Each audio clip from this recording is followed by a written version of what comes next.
حضرت عبداللہ ابن عباس رضی اللہ تعالیٰ عنہ سے مروی ایک روایت ہے، میں ایک دن حضور کے پیچھے بیٹھا ہوا تھا، سواری میں حضور کا ردیف تھا، تو حضور نے فرمایا، اے بیٹے، اے لڑکے، میں تجھے کچھ کلمات سکھاتا ہوں، تو اللہ کے حقوق کا خیال رکھ تو وہ تیری حفاظت فرمائے گا۔ تو اللہ تعالیٰ جل شانہ کے احکام کی حفاظت کر، تو اسے اپنے سامنے پائے گا۔ اذا سألت فاسأل اللہ، جب سوال کرے تو اللہ سے ہی سوال کرے، اللہ سے مانگنے کا مزاج پیدا کر لیں کہ فرمایا تمہارے جوتے کا تسمہ بھی ٹوٹ جائے تو وہ بھی اللہ سے مانگو۔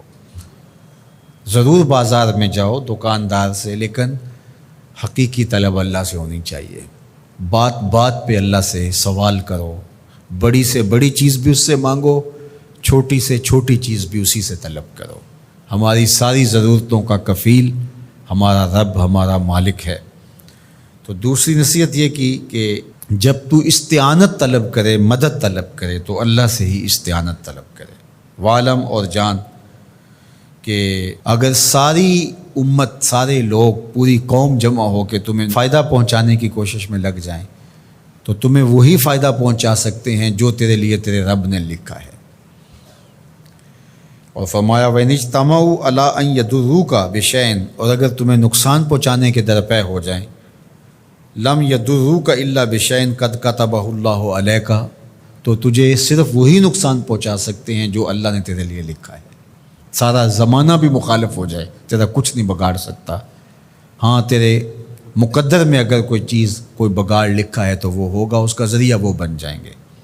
تو اس لیے پھر اسی سے مانگو، اسی سے طلب کرو۔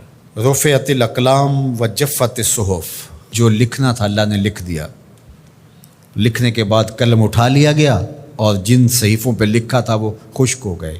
اب کتابیں بند ہیں، تو اس لیے اس نے تیرے لیے جو لکھا ہے وہ ہو کے رہے گا، تو خام خواہ لوگوں سے ڈرنے کی ضرورت نہیں ہے، اور تیرا فائدہ، تیرا نقصان اسی کے دستے قدرت میں ہے، تو اسی سے طلب کر، اسی سے مانگ۔ اور فرمایا تو اللہ تعالیٰ جل شانہ کو رخاء میں، خوشحالی میں یاد کر، یعرف کا فی الشدہ، وہ تجھے مشکل میں پہچانے گا۔ یعنی جو شخص خوشحالی کے دور میں اس کے پاس دولت ہے، صحت ہے، تو اللہ تعالیٰ کو فراموش نہیں کرتا، اللہ اس کی بدحالی کے زمانے میں اس کو فراموش نہیں کرتا۔ وعلم، اور جان، ان النصر مع الصبر، کہ جو مدد ہے وہ صبر کے ساتھ آتی ہے۔ وان الفرج مع الکرب، اور کشادگی جو ہے وہ مشکل کے ساتھ آتی ہے۔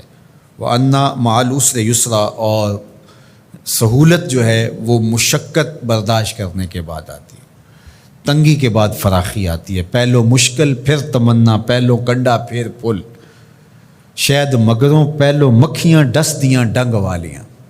تو یہ سب ہوتا ہے، مشکلات، تکلیفیں، آلام، مصائب، ان سب سے گزر کر کے آسانیاں آتی ہیں۔ خود حضور کی زندگی دیکھ لیجئے، مدنی زندگی مکی زندگی کے گزرنے کے بعد، طائف کے مراحل کو طے کرنے کے بعد آتی۔ تو ہم ڈائریکٹ اگر چاہیں مکی زندگی کو اختیار کیے بغیر اور طائف کی مشکلات اور سنگلاخ راستوں سے گزرے بغیر مدنی برکتیں حاصل کرنا، تو وہ نہیں پا سکتے۔ تو یہ اللہ تعالیٰ نے ایک نظام رکھا ہوا ہے۔